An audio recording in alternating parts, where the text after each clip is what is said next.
Welcome, everyone, once again to So Very Wrong About Games, a board gaming podcast about board games. Brief update from last week. No news from Portugal or Estonia about our current rankings in the Hobbyist podcast. I want to be number one with a bullet. We're gonna canvas hard. I think we should go do a door-to-door sort of...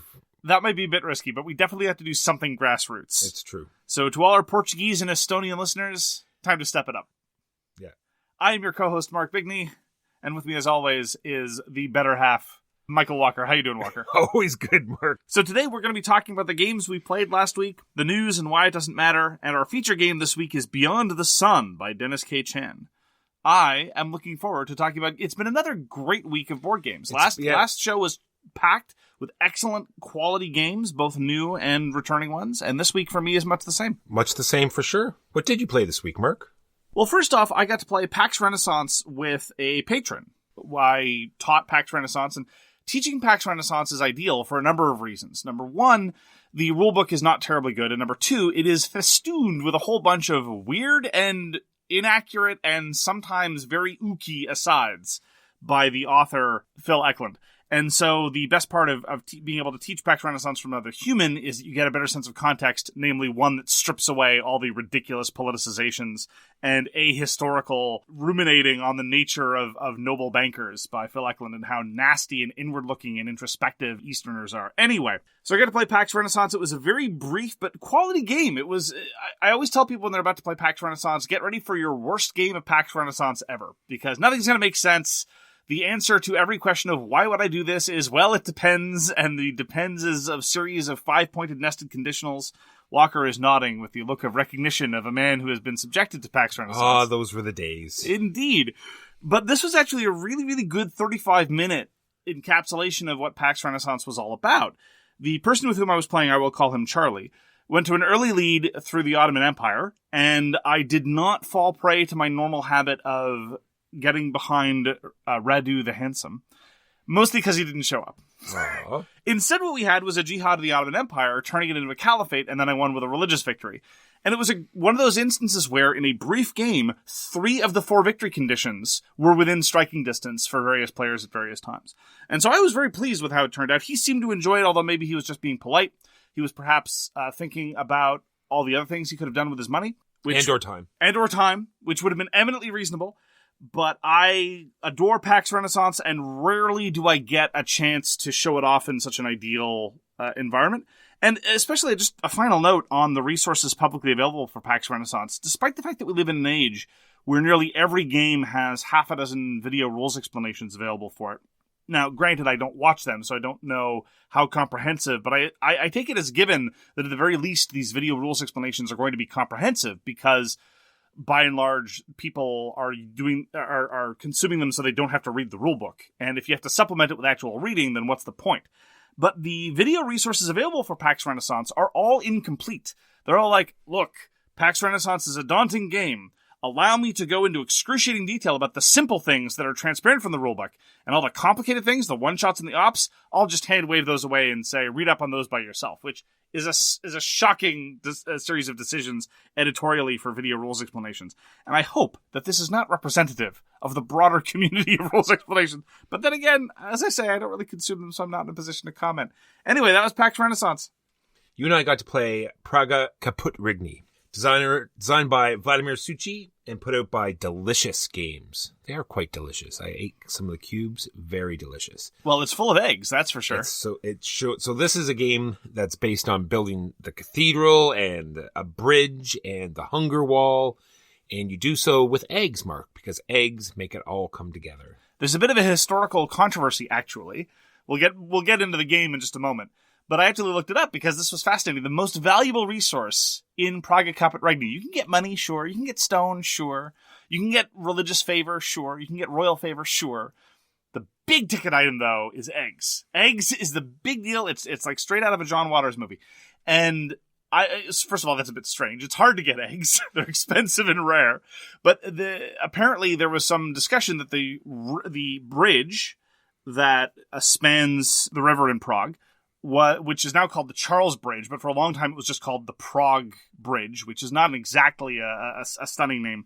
There was discussion about whether it was made with Bohemian mortar, which includes egg yolks to help bind things together, or Roman mortar, which is closer to what we actually make mortar out of today. And there's some controversy as to whether or not they're eggs. It's an urban legend that's been backed up by some studies, but other studies say no, it didn't happen. Anyway, tell us about this game, Walker. Well, it's on a very busy board, Mark, but this is all compensated by the fact that you have these gorgeous three-dimensional like grandstands for the Hunger Wall and the cathedral, and you have this great little player board with dials and a very colorful city where you get to build stuff, and a nice little action board.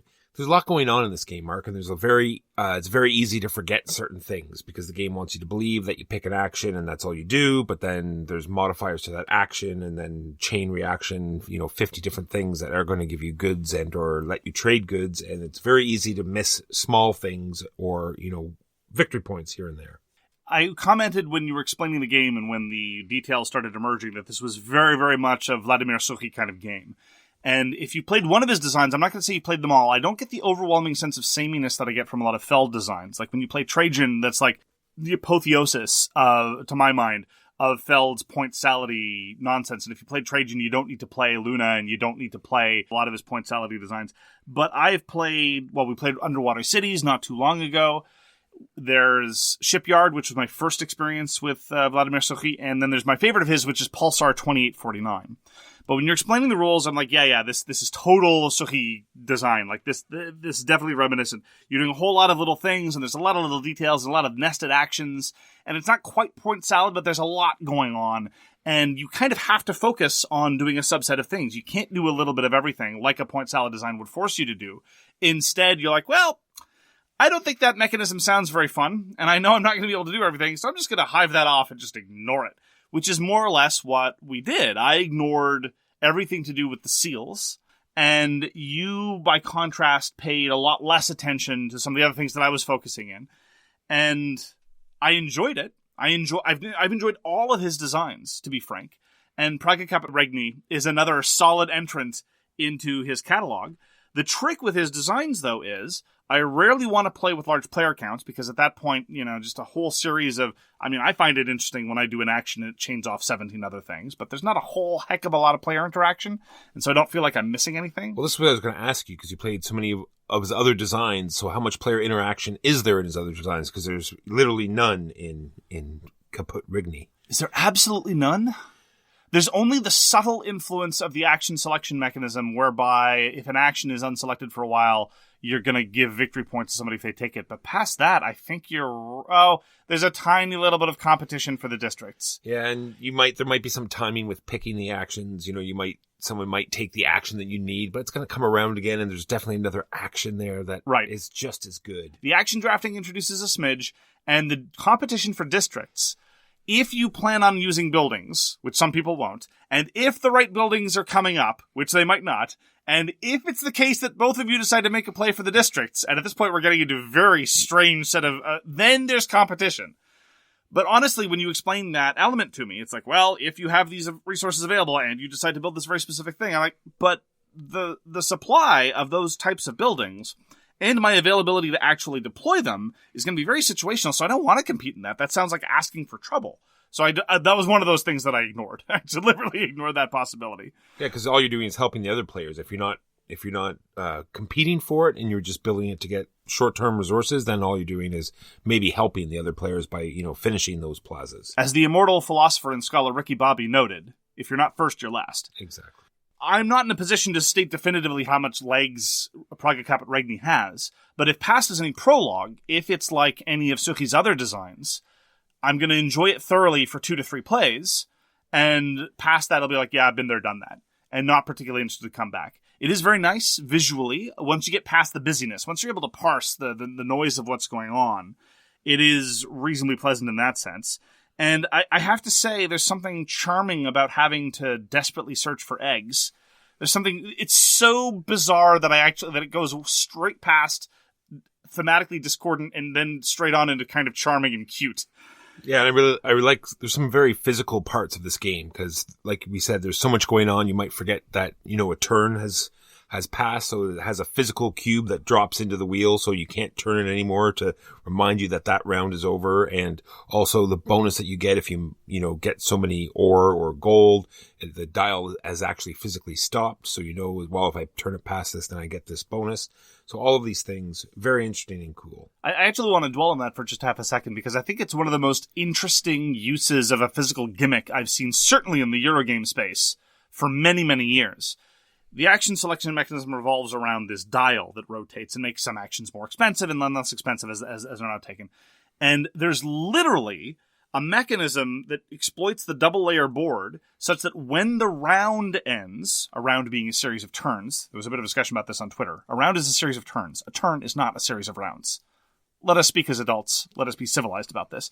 The round ends when the dial literally cannot be moved anymore because the cube has fallen down into the hole. So unlike Teotihuacan, for example, or unlike, I don't know why I'm picking on Daniela Tascini, or unlike Tzolk'in, there's all this thing about, now look, the round ends when this marker goes to this particular thing, and you have to be conscious of that, and yeah, there are markers and stickers. I'm not saying it's the easiest thing in the world to forget. But in Caput Regni, it's literally impossible because the dial will not move. It's wonderful. I was so charmed by that. There's a lot of charming details here. This is one of the... It's like, and it's one of those, like, sort of, the artwork is sort of like one of those old picturesque things with all these little... It makes the board very busy, but there's all sorts of little things going on the board that are very interesting to see anyway. Yeah. As I say, I'd be very surprised if I wanted to play Praga Caput Regni more than a couple more times, but I enjoyed my time with it. I don't think I'd be particularly keen to play it at max player count, because again, at that point I think it would overstay its welcome. But for 2 to 3 players, especially given the negligible level of player interaction, I might want to see if it feels significantly different trying the stuff that I ignored. But for a game about building up lots of combos and trying to exploit weird income elements where I'm doing this action to get gold, but it's not really because I want the gold, but really because it triggers these other 3 powers that I have. It gets you eggs. And it gets you... Look, anything that gets you eggs. Here's my pro strategy tip for Praga Caput Regni. Eggs in windows. I was about to say, that's a very odd... Usually throw eggs at windows. It's usually not this combo that you want. Is that what you normally do with eggs, Walker? No comment. Okay. The last thing I want to say about... Oh, we totally need to retheme this about Devil's Night. It's true. The last thing I want to talk about with Praga Caput Regni is the solo version. When you look in the rule book, it says, you can go online to see, these, detailed solo rules. But to that, I say why? Because they say, just do this. Take the action counter that's furthest along the dial and put it at the front. There, solo person's done. And you can go through a solo game in just like 30 minutes, and you don't have to go through all these, intricate 8 pages of rules and a side deck, and that is Praga Caput Regni. I got to pull out an old favorite in its new skin, namely Agricola Revised Edition. I had not yet played the Revised Edition of Agricola. Agricola is still one of my top-tier all-time favorite worker placement games, second only probably to Tribune. I love how vicious it is. I love how cutthroat it is. Many, many worker placement games, perhaps more on this later, this is what's known as a conditional spoiler, don't really lean into player interaction at all, and so the worker placement itself doesn't feel like really core element of the game. It just feels like sometimes just a lazy way to distribute resources. But Agricola doesn't do that because of how incredibly cutthroat it is to take an action, even when one of your actions is, I'm going to take this wood. And then suddenly everyone else at the table is throwing their hands up in disgust because you've completely, in Walker's terms, euchred them. And the revised edition doesn't really change anything of substance. It mostly is just a question of curating the available card sets, because in the base game of Agricola, or rather in the first cycle of Agricola, there's endless series of card decks and expansions and so forth. And some of the terminology had gotten out of hand, and some of the card effects hadn't been properly explained. And so this was just an opportunity for them to do a redo of the cards. Yeah, plus it's like translation on top of translation, right, at that point. Right. And I have to say that I was very pleased with the card sets, with one exception. The revised edition of Agricola, if you are going to be playing solo or with 2 players, does not have nearly enough cards available for it in the base game. You're still going to see a lot of variety, but one of the great things about Agricola, and one of the things that really elevates it, is just the sheer overwhelming variety of occupations and improvements that are available. And honestly, with just the base game, you're going to start seeing repeats after your second game, which is not unforgivable. It just seems like an unfortunate waste, especially when compared to the original version. And so I would suggest getting a deck or two. When they have the A, B, and C expansions and so forth, and they all just have a whack of new cards. And even one will give you tremendous variety, and I recommend them wholeheartedly. Anyway, I played a 2-player game with Dr. Hansen. We masked up and played Agricola. He smacked me around like I stole something, largely because I couldn't get any wood to save my life. Well, you see, you fell into a sort of a lion's den there, because this is a family game for him where he competes with his brothers. So that involves like brutal, cutthroat mastery of an Agricola game. So I think you sort of walked into a cave there. Well, I have played Agricola with him before. Maybe it was the 2-player experience specifically where his natural fraternal instincts, namely his cutthroat fraternal instincts, triggered. I don't know. Anyway, no, but it was great. As I say, I love how cutthroat it is. I love how desperate you are for resources. Because again, when there's this level of tightness, it means that the placement matters. And blocking somebody is really consequential. And the scarcity of resources really makes the timing consequential, because Agricola does this great thing about resource accumulation. And so you start wondering, do I have to go for it now, or will my opponent go for the suboptimal action now? Plus, on top of that, you get to build this combo from the ground up in terms of your occupations and your improvements. And you get to and you have to exercise the very, very difficult judgment of, well, this card is great once these other 4 cards are out in play, but should I take it or not? Because there's a whole bunch of different ways you can decide to put out your cards. Anyway, I adore Agricola. It's been out for a long time. The revised edition was very, very neat.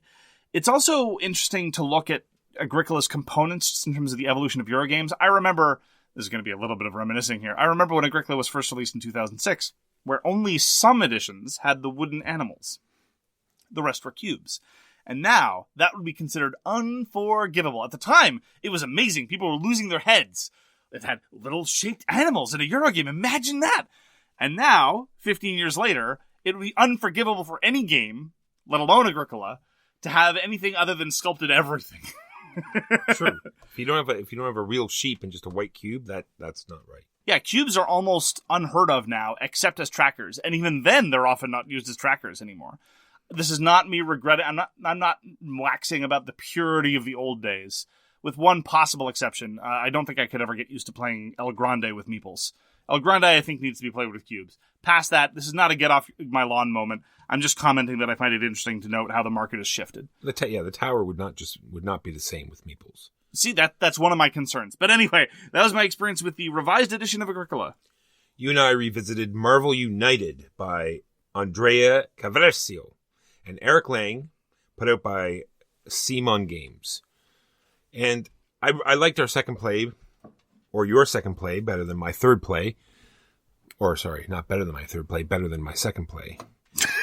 Wait, I'm losing track here. How many times have I played this game? You played it Who twice. are you? Where am I? I played it 3 times. Okay. It had the same, I don't want to say like Sentinels, but I mean, it felt as though which character you played mattered. At first, I didn't think it really mattered, but versus the particular villain we had, where the tasks, you needed certain symbols, and I felt the 2 characters that we picked leaned heavily into those 2 symbols, so I think, I'm not sure if it was actually the case, or it just happened to be lucky card draw off the beginning. More games will let us know, but I felt that game did much better than your first play. So we didn't play against the Red Skull, we played against the Taskmaster. I'm sure to someone who consumes more comics than I do, this will mean something. But I too preferred this play, although I'm loath to invoke numbers because I think I would then get very, very confused.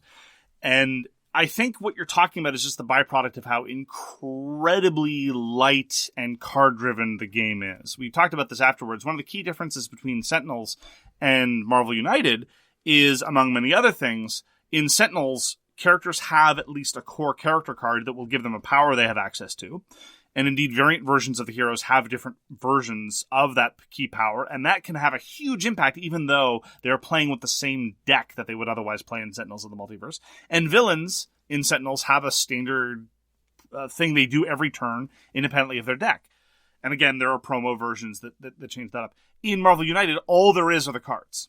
It's just purely the cards, and the card effects, although not terribly varied, can have a tremendous impact on what you need to do. If all you're drawing are fist and quest results, and you desperately need to move across the map, well, guess what? There's not a whole heck of a lot you can do, which is fine. It's a 20 to 30 minute, incredibly light game, And I didn't mind the fact that terribly when we played against Red Skull. It was just a series of card flips that say, guess what, you lose. And that's all right, fine. It's a quick setup, easy, light thing. I don't get a tremendous sense of personality out of it, which is not necessarily a huge problem unless you want to really get into the theme. I think that the bones are there to do some more interesting stuff. I'm actually vaguely curious about some of the alternate scenarios that is coming out in the expansions and some of the Kickstarter exclusives. Maybe some of the characters will be a little bit more weird. Maybe they might introduce a little bit more asymmetry in terms of the card effects. But basically, you're just playing around with a small set of icons, doing a relatively small set of tasks, and that's okay. It's definitely a filler weight to me. And if we ever played a setup that didn't significantly increase the variety, but increased the length of 45 minutes to an hour, at that point, I think I'd say that the system has overstayed its welcome. Oh, for sure. And trying to do something that it shouldn't try to do. So as it stands, it's something I'm perfectly willing to pull out given how short it is, and primarily given how short it is. And I'm vaguely curious whether they're going to do anything with the system. Because, honestly, I have a certain degree of faith in Eric Lang and Andrea Chiarvesio that they have the ability to play and iterate with ideas like this. Whether they have done so, I don't know, and I'm curious to see. That was Marvel United. Played the published version of Under Falling Skies. This was the 9-card print-and-play game released last year and won a whole bunch of awards as well it deserved. I tried the print-and-play version. I messed up the rules very, very badly. The published version has been put out by CGE. Both versions were designed by Tomáš Uhlíř. I apologize for my pronunciation. And initially, I just thought that they were going to be putting it out with better components. And honestly, when I saw the price tag, I thought that that's all that they were doing, and I would have been perfectly happy with that. But they've introduced a quote-unquote campaign that is mostly just a way to shovel a whole bunch of different scenarios at you, to issue subtle variations on how the game works, on top of how the base game, the print and play, already had ability to tailor the difficulty that you wanted in terms of just altering the tracks to make things more difficult. Under Falling Skies is a solo game in which you are using dice to repel an alien invasion. There's a sort of very Space Invaders type effect of ships descending on your base. You have, at its heart, only a very small number of things that you can do with your dice. But every time you allocate a die, all the alien ships under that column advance that number of spaces. And there, like every good dice game, there are a couple of reroll elements where you can try to finesse what kind of dice you want. I thoroughly enjoy it. It's a 10 to 15 minute long game, realistically, where you have genuine trade-offs and some risk elements. And the work on the scenarios thus far has been very impressive. I played a couple different scenarios. One of them gave me the opportunity to save one of 2 possible cities across the world, and it tells you very specifically that whatever city you don't go defend gets destroyed by the aliens. One of them was Rio de Janeiro, and the other was Montreal. So I'm very sorry. I'm sorry, Rio.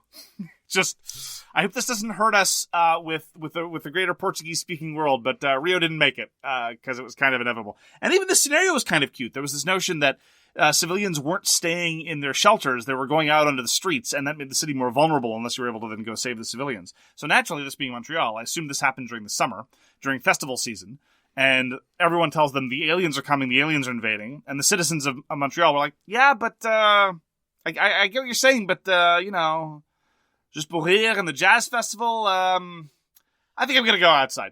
And so, made perfect sense to me. And I've been having a great time with Under Falling Skies. I'm eager to see what the future scenarios have. Not in any sort of overarching campaign way, but just in the way that they've chosen to dole out new scenarios and new special abilities. Quite frankly, it's pitched at just the right level of campaign that what I want now, namely just here's some more content coming out slowly. And even if you want to, they say specifically in the rulebook, if you're not interested in playing the campaign, you just want access to all this stuff, whatever, just pull it all out. Here are all the scenarios available. Pick a scenario you want, pick a special character, whatever you want to do. Yeah, much like the Crew, right? Just use the exact same thing, but just lets you play around with the rule set a little bit. Absolutely. And so I have to say that this is a very, very impressive package. If you've never done solo gaming before, I'd have to say that this and One Deck Dungeon by Chris Cheslak of As Many Games are great examples of how to do light campaign elements if you want, but not to force it down people's throats, and have very, very interesting dice trade-offs in a very smart, small, compelling package. And I'm very, very pleased with the retail version. I'm glad of the extra content they've added. And Under Falling Skies is a real treat. You and I return to Court of Miracles, and this is just becoming continues to please throughout the majority of the game. I'm wondering if it's slowly falling apart at the end. I'm wondering if there's a little bit of, I don't want to say much king making, but if you don't know exactly how the game's going to play out, either you're stopping someone from winning and letting someone else win, or it's getting a little fiddly at the end. Yeah, I think the key problem with Court of Miracles isn't so much the king-making elements per se, because there's a fair amount of that. It's, to me, I would actually blame the luck of the card draw. Because there's a very small number of resources in Court of Miracles, basically money and cards. And the cards range from situationally useful to cinching the game end, to situationally useful for general utility, all the way to situationally useless. For example, in the game that we most recently played, I regularly drew the card that says, take money from everyone who has more points out than you, which is fine. It's a crude catch-up mechanism, but I was never in a position to use it. This in total got me $1 once. And so I had expended all this energy to get these cards. Meanwhile, you pulled the card you needed to cinch the endgame. And again, this is a very, very brief confrontational game, and so I don't object to that necessarily. It's just when there's that parsimony of resources, and one of them being the card deck is a little all over the place, and it starts to get a little bit problematic for the endgame, because the very endgame, as you identify, is who can get over the finish line at the right time. Some of your resources are vulnerable, some of your points are vulnerable, and some of your points are not. And that is why it's very, very good to sock in all the non-vulnerable points as early as possible, and then try to make that final push while people are trying to stop you. And it's that moment, the final push when other people are trying to stop you, where things can go a little bit wonky, and they're just exacerbated by the cards. And that's okay-ish. Yeah, which is too bad, because the whole game by itself is very nice puzzly. I love trying to figure out how to manipulate the cards, like you just talked about, with the board actions, and making the king move around and trigger certain, districts when you need them. And I like how that puzzly bit works. Yeah, most of the timing elements in Court of Miracles are great. Can I move the king to trigger the evaluation in this district when either nobody's there, so my position isn't threatened, or when I'm the only one there, so I get it on the cheap? That part's wonderful. The part that isn't wonderful is, well, I'm one piece away from winning, so everyone's coming after me, so all my vulnerable bits are gonna get bumped off. And again, going back to the cards, there are a whole bunch of cards that effectively you can't defend against in anything other than, say, a two-player game, because the card in question that keeps coming up, not just in the end game, but all throughout the game, is resolve a conflict when there are two pieces in the district, which disrupts the timing to such an extent that it is so easy to snake something out from somebody. And if you're the one who currently controls the district, you cannot defend yourself against this card, except by having one particular piece, placing it in a suboptimal place, and always triggering it, which is just, at that point, you can't defend yourself all over the place. So it's fluid and dynamic for much of the game, and then the end game, its dynamism kind of works against it. This is kind of like the same dynamic that one has in Cosmic Encounter, or even Antica. Like, there are lots of different games where it's about, can someone stop me from getting across that final finish line step? But in those other games, it's not as determined by this weird deck of cards.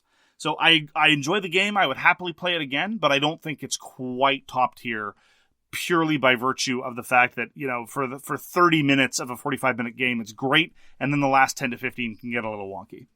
Yep, and who's it designed by, Mark? Court of Miracles was designed by Vincent Brugeas and Guilhem Gautrand. And it's published by Lumberjacks Studio.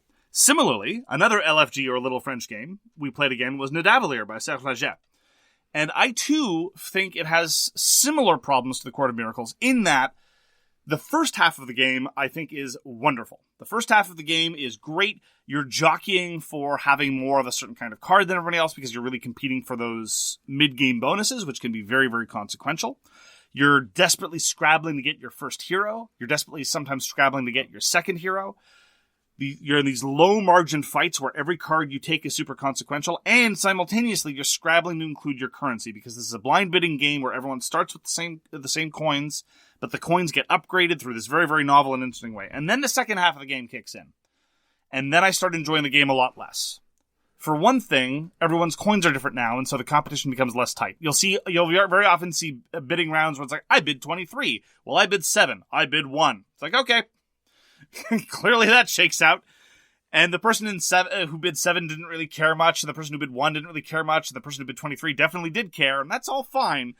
But it's no longer as tight in that sense. Yeah, it seems just very procedural after the mid-game point. Yeah, and everyone's just working on getting their triangular score bonus. You know, somebody's like, well, I just want as many greens as I can because every subsequent green is worth yet more points. And you're not really fighting as hard for that last hero. In the first half of the game, you're looking over and saying, if Walker gets that red card, he's going to get his first hero already. I don't really want it, but I should take it from him. And that's great. But by the end of it, everyone's tableaus are big enough and they've got what they need. It's not that the second half is boring. It's just it's considerably less engaging, considerably less tight. The interaction feels feels to be of less quality, and overall, it ends with a whimper rather than with a bang. I think it will work a lot better in a family setting. Less gaming it out like we would, and so I think it would work a lot better in a different atmosphere. Yeah, it's disappointing because the first half is of such quality. It's really rules light. It's really quick. The art I really enjoy. I'm a sucker for anything even vaguely Norse. I'm so enthusiastic about Norse theming that I'll even accept dwarves, which I normally am not a fan of in fantasy contexts. And Nidavellir moves along at such a great clip, and then that mid-game evaluation happens, like, all right, let's get to the second half of the game, and then you're like, okay, now I feel like I'm filling out a point spreadsheet, and the interaction goes down. And this is despite the fact that you did one of your patented Walker rethemings, or rather, renaming. We couldn't remember the names of the 3 places where you go to bid. It's like the Dancing Goblin and like the Prancing Horse or something, but no, it's Disco Goblin, Metal Dragon, and Hard Rock Horse. Exactly. Which is perfect. Makes it so much more fun. I knew it was brilliant even before I noticed that the goblin was clearly wearing bell-bottoms. And that is Nidavellir. Mark, guess what? Last Aurora, not fake news, because you saw it and you played it. Last Aurora came in, so we got to try it. This is a post-apocalyptic racing game where winter is coming again, and no one will survive this winter, Mark. This one's going to be a bad one. Is it the last one? This is the last winter. Oh. It's going to be bad. And the icebreaker is crashing through, and it's going south. It's going to save everyone, but for who's this everyone? Everyone, Mark. Just everyone. Everyone who makes it to the boat. Everyone who makes it to the boat, and we were lucky enough to make sure that we're very far from the boat. So we hop in our trucks, hook up the trailer, and off we go to try to catch the boat before it leaves. Walker? Yes, Mark. My love for you is like a truck. So I enjoyed this game. I love almost any post-apocalyptic game, especially when you can upgrade your stuff. You had talked about it, and I'm 100% am on your page about there's a distinct and definite turn order problem. There was some talk about it in the forums. It says, well, if you can't kill any enemies, then concentrate on your speed and movement, and then you'll get ahead, and then you'll be able to start shooting some enemies. And to that I say, design your game better. Yeah, there's a definite problem in that whoever is in first place, and this happened pretty much the entire second half of our game, can murder everybody. Can murder all the enemies that show up, and then nobody else gets a crack at dealing with them. And this is a compounding problem, because killing enemies is the best way to get upgrades for your vehicle, which means you're going to go faster and hit harder going forward. And it's just this compounding snowball effect. It's all well and good to say, oh, well, the person who's in behind, just go faster next time. But when the person who's ahead lucks into the faster truck anyway, well, that's pretty much the ballgame. The game is perfectly pleasant. In Last Aurora, there's this drafting element, and then there's this really, really difficult resource management element, which is very tight. You have to worry about having enough gas. You don't feed your workers here. I mean, there's food to feed your workers, but that's not the upkeep requirement. The upkeep requirement is getting enough gas so your truck can move everywhere. Mark, you got to get to the boat. You got to get to the boat. It's all about the gas. It's all about the gas. Absolutely. It's about the gasoline. Just walk away. Anyway, sorry, I should not do my Lord Humongous impression. It would not be very good. And I don't think Lord Humongous would do very well in icy climates. His wardrobe is definitely more desert bonded chic than, yeah. Yes. But the drafting part is very nice. The art style is vaguely reminiscent to me of another post-apocalyptic game, namely Flotilla. Flotilla, one of the key assets to Flotilla is that all these cards have these lovely pictures, very well rendered, of all these various people that you might recruit. And Last Aurora, although a different aesthetic, it's much more with the sort of, winter has come and everyone's going to die, rather than, there's all this water everywhere aesthetic. But the characters look great.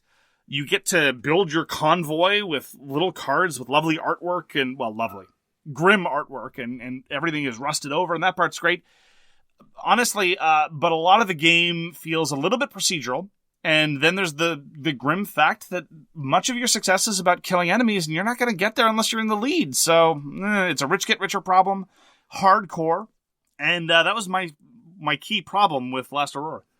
Yeah, the fuel bit is a problem as well. I understand that, post-apocalyptic movies, it's always about the petrol and you always need gas, and it makes sense that it's the most, necessary resource, but it just started to feel like a, feed your workers type thing, and it's always, fighting to get it, and it seemed to be your whole turn was worrying about gas instead of, enjoying the game.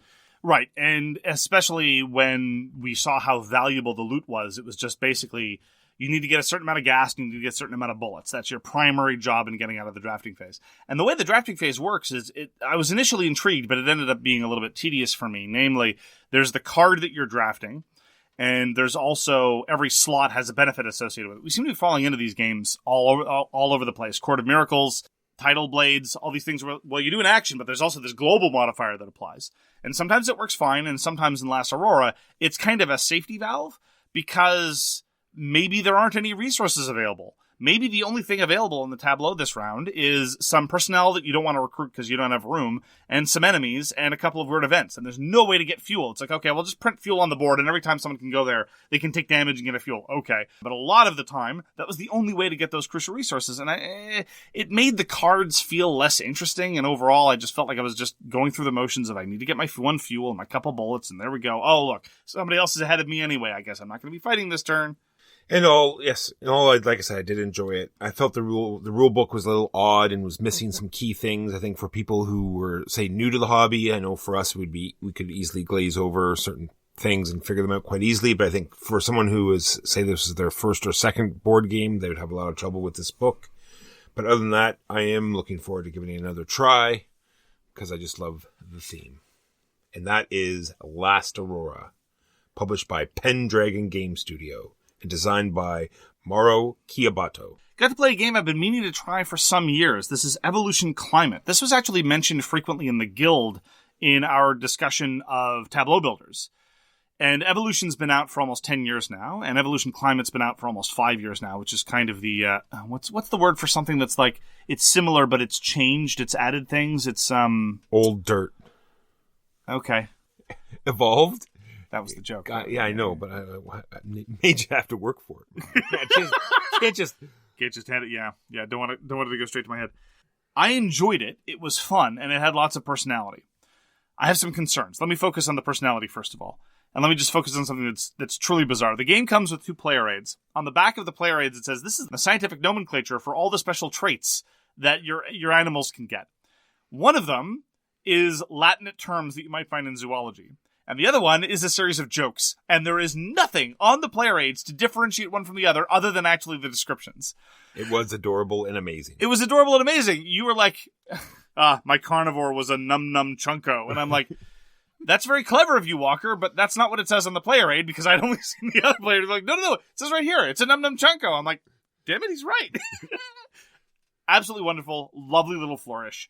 And you do get to have little animal species with genuine personality. I, for example, had this not terribly successful, but very specialized animal that was a burrowing animal with a long neck who could forage. And it was so perfectly adapted to the environment that every round with no effort, it was able to feed itself perfectly and no predators could get at it. It would feed itself before the feeding phase started because of its long neck. It got an extra food because it was a forager, and because it was burrowing after it was not hungry anymore, it was immune from predation. So it was perfect. It was lovely, it was thematic, it was nice, it was a nice little combo. And then there are the carnivores who eat other animals. They don't deal with all that plant stuff.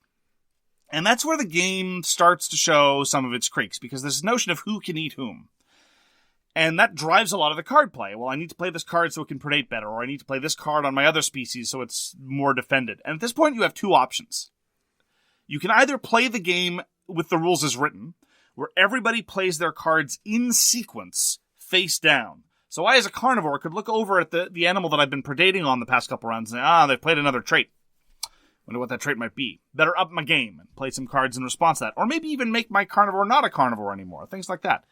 And then I think the game would take far too long. The alternative is to play the way we did, which is effectively simultaneous play. And there, we would presage each eating segment with, okay, so my animal can eat the following things. Everyone disclose to me what is able to be eaten by this animal. We all have the great discussion once more about what animal can eat what.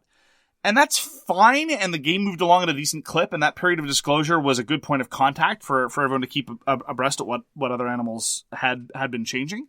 But it was definitely less cut and thrust of, I need to play this card in response to somebody else. It was more just, I have this strange animal, look at what it can do, which is fine. It was like show and tell. It was like an elaborated show and tell. Exactly. It was like, can you climb? No. Can you ambush? No. Well, dang.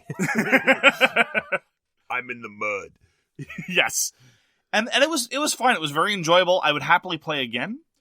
But I think that with repeated playings, that difficulty of, do I make it take longer than I want it to be, or do we just have a series of weird surprises, that the suboptimality of both of those elements might start to grate. And then there was the climate element.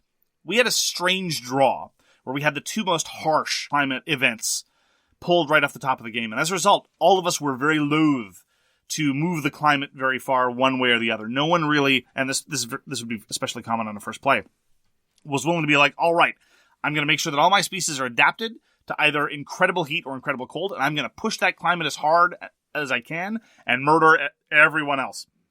That might have been interesting. Incredibly punishing. Mass extinction is rarely very forgiving. But as a result, we only saw very, very gentle and mild climate operations. And again, when played in a cutthroat way, I'm not terribly confident that the game would survive without feeling very, very arbitrary and kind of capricious. So, suffice to say, I see why evolution climate has its detractors, because a lot of people hate evolution and evolution climate. And I know a lot of people I respect really loathe the game, and I have no difficulty imagining the game going completely off the rails. But, I mean, my first play was perfectly pleasant, and if it were put in front of my face again, I'd happily play it again. Yeah, now that I hear you talking, I can understand. Because I think it was the very first round where I said, well, can't we just all do this at the same time? And that's what we did. And now that I think of it, if we actually did play by the rules, it would be awfully painful. Well, you had played the base evolution. And yes, so long ago that I don't remember what the differences would be. I know there was no climate, of course. But right. Other than that, I'm not sure what the differences were. And you remember not liking it. Exactly. Yes. As I say, a lot of people have very strong reactions to it. I found it delightful and charming, but as far as a genuine game experience, I have my doubts. But as I say, I'd happily play it again if the circumstance were presented to me, and if so, we'll report back. It was published by North Star Games. Those were the games we played this week. Now on to the news and why it doesn't matter. Ginkopolis, Mark. It's one step closer to being published so other people can play this fantastic game. It supposedly will be out in stores very soon. Sure. So checks in the mail. Checks in the mail. Title blades any day now. I would line up at the door tomorrow and pick it up. Well, both Ginkopolis and the big box of Hansa Teutonica, 2 Euro games that we're both big fans of. I mean, I don't think Ginkopolis is as good as Hansa Teutonica, but they've both been, people clamored for a reprint, and the publisher said there's going to be a reprint, and, I mean, it's not like there's some global pandemic going on or something. Exactly. That's Ginkopolis. Check it out. Maybe we should play it this week so we can talk about it. I don't have my copy anymore. A listener wanted it, so I gave it to them. Okay. So we've talked a number of times before on the podcast about the habit of, often but not always, German game designers just deciding to make a game about some indigenous people of the Americas and completely getting it wrong. I am thus very, very pleased to announce that there is a game that has been published by somebody who lives in Nunavut, an actual Inuit person designing a board game about Inuit people. So there you go. We don't object to cultural appropriation necessarily on its face, but we do object when people from outside cultures do the manifest disrespect of being lazy and sloppy about presenting other people's cultures. And probably we're going to get a perspective on Inuit culture that we would not get from someone who lives in Germany as opposed to somebody who lives in Nunavik, which is the case here. So the game is called Nunami. It is billed as the first Inuit board game. I'm willing to take that at face value. It might or might not be. That means on the land in Inuktitut. It was designed by Tomasi Mangiok, who lives in Nunavik. A copy's going to be coming in, and we'll let you know about it when we get it. It looks to be a charming hexagonal-based triangular card sort of area majority contest thing. I'm sure there is going to be some sort of explanation about how it is a representative of something or other, and maybe or maybe not. Maybe that will manifest, maybe not. But I for one, am very, very keen to see how it plays out, and that is Nunami. Well, since we're talking about Canadian things, I'm going to skip ahead to the Transcontinental, and it's about a giant railway that was built in Canada in 1871. It was the railroad that went from east to west and completely changed how our country acted and or did business. And Admare usque admare. It's our national slogan. It means from sea to sea. It's from sea to sea. Yeah. I knew that.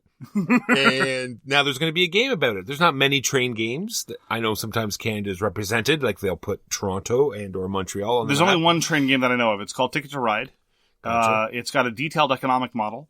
Yeah, it's fantastic. There are 18 versions of it, which is why it's called 18XX. Gotcha. Yeah. You're going to get a lot of hate mail. All to Air Canada. I don't know what you're talking about. People love Ticket to Ride. Train gamers play Ticket to Ride, right? They wouldn't call themselves train gamers if they weren't devoted to Ticket to Ride. I don't even like train games. You're making me angry. And that is the Transcontinental. We'll file this one under Eventually Hell Does Freeze Over. This is, I guess we could call this the Title Blades category. Aliens Another Glorious Day in the Core was announced by Gale Force 9, and they were breezing past potential release dates like crazy even before the pandemic hit. They were going to have gameplay previews that never manifested, and there were going to be pre-order windows that never opened, and people started to wonder if it was vaporware, but sure enough, people actually have Aliens Another Glorious Day in the Core in their hands, and similarly, much like Nunami, a copy is on its way to us, and we will let you know about it when we get it. We are, of course, in Canada, and this is can also be filed under another long-running segment of this podcast, which is Screw You, Canada. Some Americans have their copies, some Brits have their copies, but we'll get ours when we get ours. It's a Kiwi company, so I guess I can't be too surprised. I'm sure the game dog sled will show up soon. Sushi Boat, Mark. We love cool little dexterity. This is not much of a dexterity game, but cool little intricate moving parts. This is it looks like it's a sushi conveyor belt type game where these discs are going to slide around this track, and the back part of the track is covered. So they're going to, it's going to cycle along, and it's going to cover up some of the dishes as they go through. So you're not going to know what they are, and they're going to come out the other end.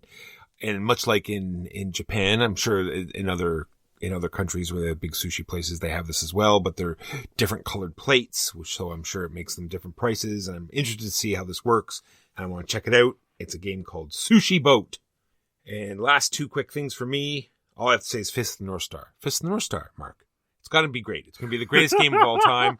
Oh, man. Much like Cowboy Bebop was an intricate staple that changed the face of gaming.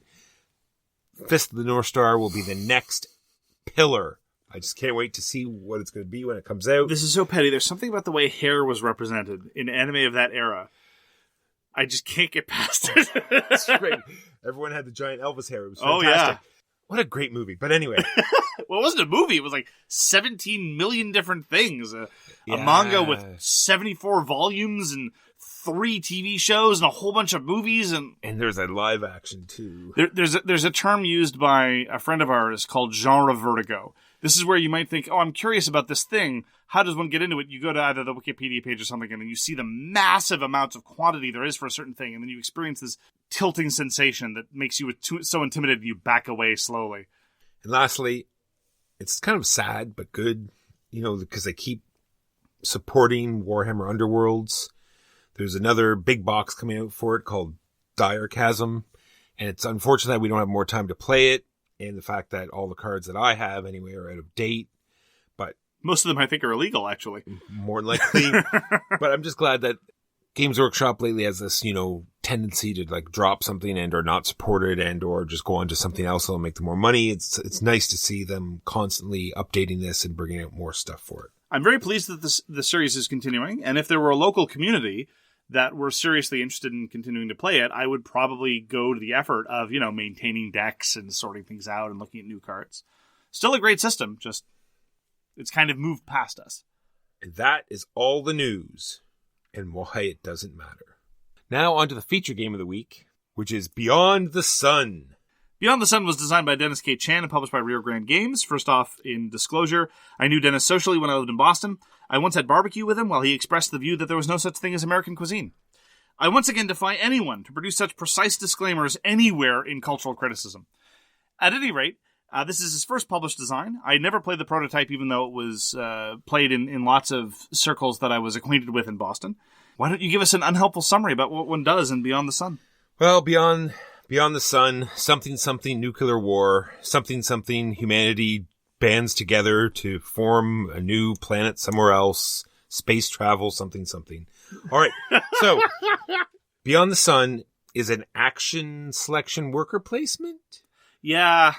All right, where you can only choose actions that you've researched, and you have to keep a steady supply of population, which is pilots or scientists, and or you have to keep a balance of science and military so you can take advantage of opportunities when they present themselves, and always be pushing towards those endgame goals because the game is going to be over before you know it. I agree with you that I can't really call it a worker placement game without qualification, because you only have one worker, and it's just moving around all over the place. Unlike a lot of worker placement games with only one worker, the key culprit of this genre is Le Havre, where you only have one worker, but then your worker can just sit there somewhere, just exogenously while you're doing other things independently. At least here, you're obligated to move every turn. And it's not quite action selection, because by selecting it, you block everybody else, so it's kind of a worker, but you've only got one, so it's a little bit of a toss-up. And the tech tree determines your available spaces. And this is one of its key hooks, because in a game like Agricola, the available worker spaces do develop over the course of the game, but it's just every round a new card gets flipped up, and that's what everyone has access to. Whereas in Beyond the Sun, at the start of the game, everyone has access to the same core basic technologies, and any other spaces you want to be able to go to, you have to research, which actually addresses one of my key concerns whenever I talk about a worker placement game or something like that: how much blocking is involved, and is it quality blocking or just accidental blocking?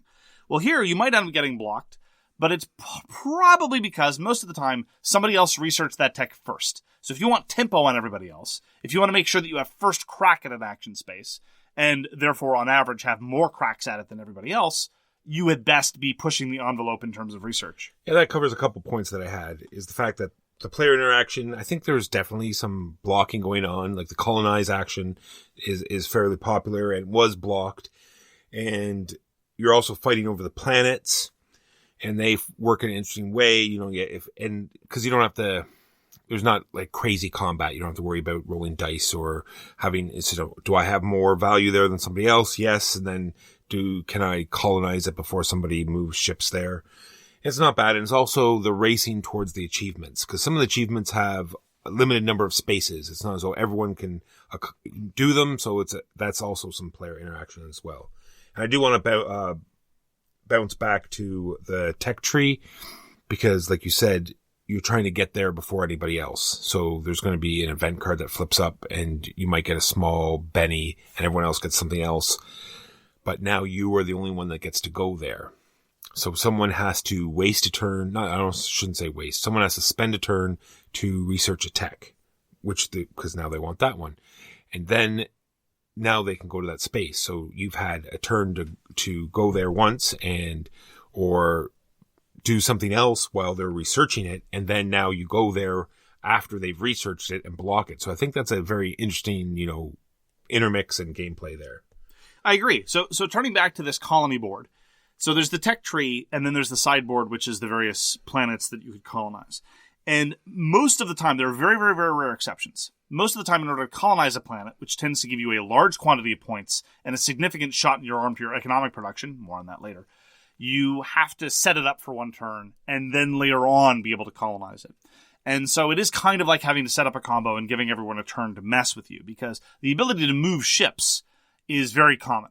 Everyone has the ability to move ships more or less at any time with varying degrees of efficiency. Colonization, on the other hand, requires a significant investment militarily and some time to set up. And I think that's great, because once the colonization happens, those points are banked and can never be messed with ever again. Whereas the more transient control of a system is less remunerative, but on the other hand is easier to take care of and is not as expensive to do. And so there's a bit of a trade-off between, do I want to cripple my long-term military standing in the system by colonizing this thing early? And do I want to spend those resources? Or am I more happy with just letting my fleet be large and having the more situational, transient benefits from having just control as opposed to outright colonization? And that trade-off, I thought, was, among a lot of other trade-offs in the game, rather satisfying. Yeah, because sometimes you could key it up with the abilities that were on the card, because you got a special ability when you colonized it, you got another ability when you had control of it, and you got to put out more production dials that let you get more population and or all of these trade-offs were very interesting. It was like sort of this balance that you had to keep all the time. Absolutely. And on that topic of balance and trade-off, very satisfyingly, we commented after the first time we played Beyond the Sun, I was curious as to whether it would play out differently in future games. Because in the first game we played, the colonization board was definitely determinative. The person who won because they had colonized more planets, and they had gotten significant benefit from that. And in further games, that has not been the case. Not necessarily. It has recurred, but it has not always been necessarily the case. Because any time you're paying attention to that board, you're probably slipping behind on research, and vice versa. And there's a kind of a self-balancing element there. The more people fight over the systems, the less remunerative it becomes to fight over the systems. And so that encourages people to break from the pack and focus on technology, and they might be able to make a significant win there. And I really, really like how dynamic that makes the game feel, despite the fact that we're not talking about subsystems layered upon subsystems layered upon subsystems. Yeah, and you definitely have to, like you said, you have to be able to turn on a dime, see where your options are. And I like how the advanced techs work, the fact that they put out the draft instead of, because there's two ways that the techs can come out. You can say, now I can get a red tech, and you start flipping up cards randomly, or you can do the obviously better way, where the techs are on the table, so you can sort of plan your turn, you can see what's there, you can choose where you're going to go on the tech tree to get the ones you want and that are going to help you in your strategy of the time. Public service announcement here. This is a more you know moment from So Very Wrong About Games. Like many games, this has a quote-unquote introductory version where you don't play with faction special powers and you don't play with the quote-unquote expert variant. If you're capable of playing Beyond the Sun, you can play the expert variant. You should play with special powers, you should play with the expert variant. Because in addition to the fact that you can have some ability to see where you're going and know what techs are available, which cuts down on downtime, actually, because one of the most tedious things in those first games that we played was where someone gets 2 new tech cards that they've never seen before. First, they work through the event, they pay for the action, they then look at the 2 new cards, pick which one they want, and then sometimes there's an immediate benefit from the card that they just found, and then going through that. With the expert variant, it's very quick. They know what they want most of the time. They take it, they do it, it's done, you move on your merry way. But more importantly than that, the strategic horizons that you get from that, the leverage is really large, because a lot of the techs rely, at least in part, on immediate benefits that you get for researching it for the first time. And if you don't know what those could possibly be, you're not in a position to set up interesting combos or look ahead. But if I know that I'm saving up to research a tech, and I know what tech I'm probably going to go for, I can be in a position to leverage that unique one-shot bonus. Some techs are only one-shot bonuses. Now, they're very powerful, but they're yet more satisfying when you know they're coming. That's right, because then you don't have to waste, because like you said, you get a bonus, it'll give you some resources, and that'll stop you from wasting a turn having to get production somewhere else to get what you need, right? And that leads into the production of this game, which is fantastic because it lets you produce every turn, and you're either doing production or, and you really need to make sure you keep, sort of a pool of both. Because if you ever find yourself with 0 of something, you could be in a lot of trouble. Absolutely. You still have fallow turns. You still have turns where you can't really afford to do much, but they're not entirely fallow. It's not like you can't do anything. since you produce at the end of every turn, if you're out of ore, ideally you want to set yourself up in a position where it's like, well, I have this action available to me that doesn't cost any ore. Maybe I'll move some of my ships that are already on the board. Maybe I'll do something with my population. Maybe I'll research that cheap tech, even though it's the mid-game and it's not really going to be terribly valuable, but at least it's the one that doesn't cost me any ore. Population's a little more tricky, but sometimes ideally you can do much the same thing. And then you just take the production that you need at the end of your turn. Now, there are population pressures. As the game goes on, it becomes more and more difficult to produce more population, just based on how the tracks work on your board. It's a relatively common feature in Eurogames. And that pressure is satisfying. It forces you to go and diversify your production and make sure you can take care of it. But even though you end up in turns that are inefficient because you didn't plan well, you never feel like you're effectively forced to skip a turn. No, that's exactly what I have here. The turns feel like you've always accomplished something. Like we say here, the flow is real because you're just, placing your pawn, doing the action, and then it's the next player's turn. And there's no round reset. There's no, pull in all the cards, any of that. It goes around and around the table, and it's a great time. Yeah, and I think that ultimately, like many things, it hits a very excellent balance between rewarding forward planning, but not penalizing you too badly if you find yourself in a bit of a corner. So if you can plan for those fallow turns, you're going to be better off. But even if you're stuck, you can still do something, and it'll probably feel satisfying. Because much as I love Agricola, again, to compare it to one of the kings of worker placement, taking your entire action to take 2 read can be a very aggressive and satisfying move in Agricola. But at the same time, on paper, it's a little weird, and so you have to recalibrate your expectations about what a good action looks like. In Beyond the Sun, you don't have those same kind of agonizing trade-offs, because you can always just tack on production at the end of a round, which is honestly nice, and it makes the game feel a lot smoother. I do want to go back, because we touched very briefly on the fact that everyone has their unique player boards and different powers, and I think that adds a lot. I would never play with just the basic. Like Mark said, go right into the advanced boards. There's all these different columns that will make your resources fall into place, and all the different factions have a different number of columns and different ways they get special abilities. And I don't think it breaks the game in any way. They're all fairly mild and non-game breaking.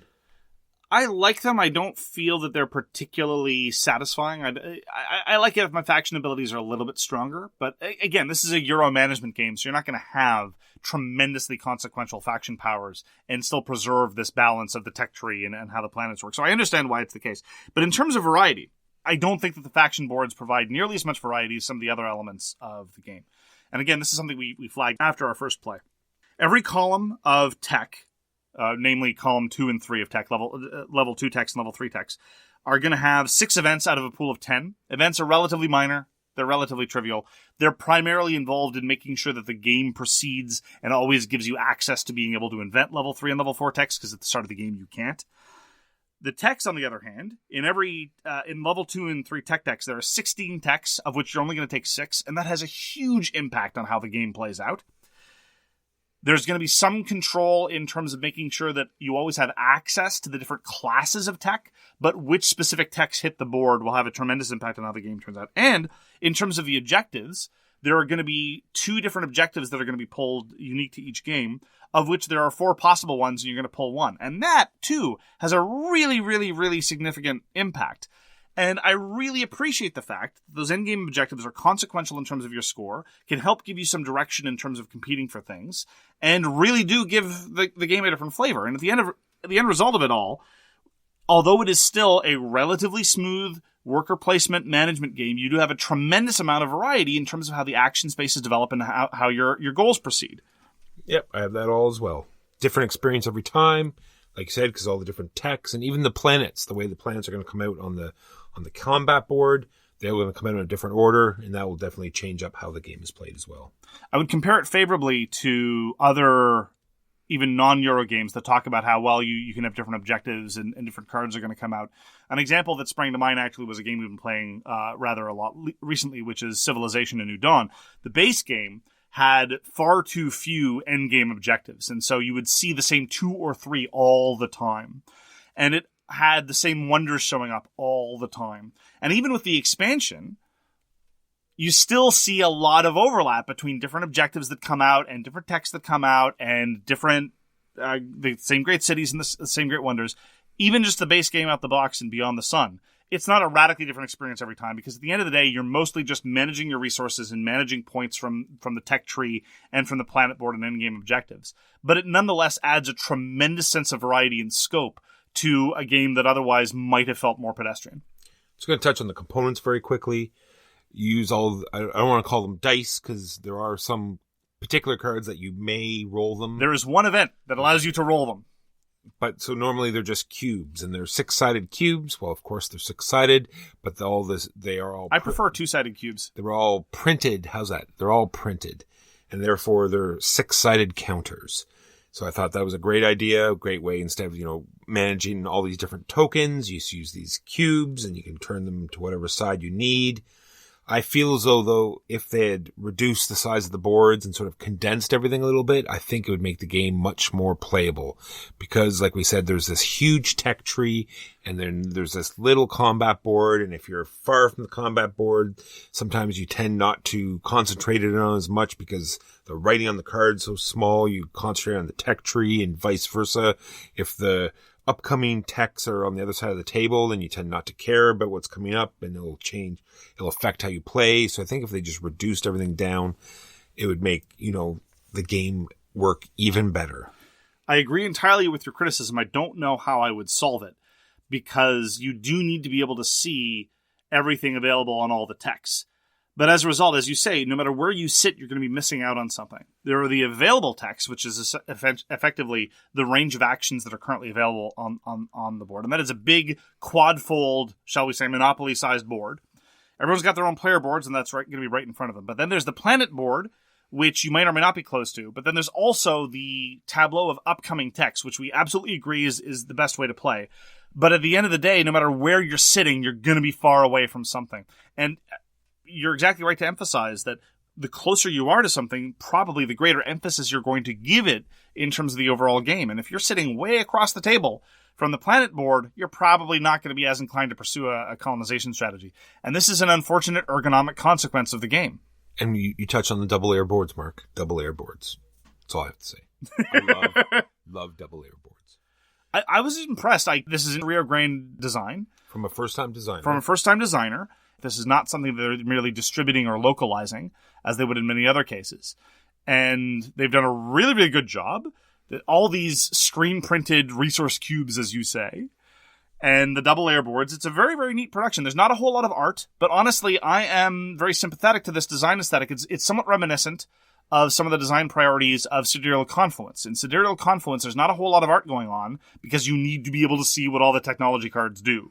Same thing with Beyond the Sun. There's a picture of a planet for the planet cards, sure, but all the texts are basically just, this is an action space, and here's what it does, and I'm okay with that.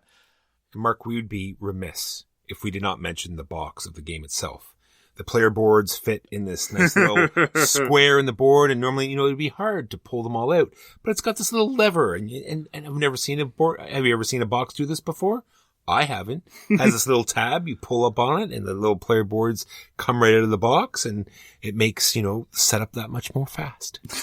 It is a delightful little touch. That is absolutely true. I do like how the 6-sided resource cubes have led us to conclude that since what you do is you often change a population counter to a fleet, that naturally this means that we are all Transformers. All Transformers, and I love all the different ways we explain how we populate planets. That's always fun. Every time you play, you can invent a new way to populate planets. That's always fun. Well, the rulebook says that the population cube comes back to you because that's the population of the colonists who are settling the planet. Your preferred version is... Well, the one I played with last was that I sprayed the planet with a biogel, and then I send a couple populace down and detonate them, thereby spreading the DNA across the entire planet. Two equally valid interpretations of what happens in the game. I also want to mention that as a rules explainer, I find Beyond the Sun pretty good because, as we talked about, the action spaces grow organically. And because it's a worker placement game, and it's literally a question of just put your worker somewhere and do what the action space says, there's a very small number of action spaces that new players have to concern themselves at the beginning, but they all implicate all the fundamental processes of the game. And so it's a breeze to explain, and as new texts show up, new players can then say, oh, well, this opens new horizons and shows me what other things that the core game system can do. and it makes it far more accessible than a lot of other Euro games of comparable weight. Yeah, it's one of those fantastic games where it sort of pulls you along for the ride at the beginning, right? It sort of teaches you as you go, gives you one ship out in space so you can tootle around and do stuff with it. And then, like you said, basic text at the beginning, and then off you go to the races. So to sum up, I have to say that I'm thoroughly pleased with Beyond the Sun. I've enjoyed all my playings with it, and because of the variety that has been evident in all of the playings, I'm looking forward to future playings of Beyond the Sun, trying out new strategies, reacting to new techs, making sure that I can find new balances based on the pressures that my opponents are giving to me. Managing the resource challenges I find neither overly brutal nor overly forgiving, and the balance of different strategies strikes me as good. I just find the entire experience very, very well balanced as a playing experience, not necessarily balanced strategically, but just a fine level of attention to detail in the design work in terms of making all the different parts come together in a very natural, organic way. And it's easy to expand, Mark. I'm looking forward to the first expansion. I am perfectly happy with the amount of content in the box. This is a packed box with lots of stuff to explore. We haven't seen all the techs hit the table, and alone. This is true. All I'm saying is that it's an easily expandable, just like a whole bunch of new techs, new races, new planets, easily. All right, get to work. And cheaply expanded. Get to work, Dennis. Get to work, Rio Grande Games. Yeah. You've got your mandate. Walker has spoken. That's right. I have spoken. I am throwing money at the screen. Make it happen. So thank you very much for joining us for So Very Wrong About Games. If you'd like to get in touch with us, you can reach Walker by his email, justrolledadice@gmail.com. You can reach me, Mark Bigney, on Twitter @TheGamesYouLike. For more public discussion, you can find the So Very Wrong About Games Facebook page. Or you can check out our Board Game Geek Guild, which is guild number 3236. And you can find us on Patreon. We read everything you send us, and we'll get back to you if we can. Thanks again for tuning in, and we hope to see you again soon. If you like the podcast, tell a friend. Especially if they live in Portugal or Estonia. You've been listening to So Very Wrong About Games, produced by Michael Walker and edited by Mark Bigney. Special thanks goes to What Does It Eat for generously allowing us to use their most excellent song, FOS, as our theme. You can find them at whatdoesiteat.com. You can reach us by email at soverywrongaboutgames@gmail.com or on Twitter @SoWrongGames. Thanks very much, see you next time, and always, try to be right, but remember you are so very wrong.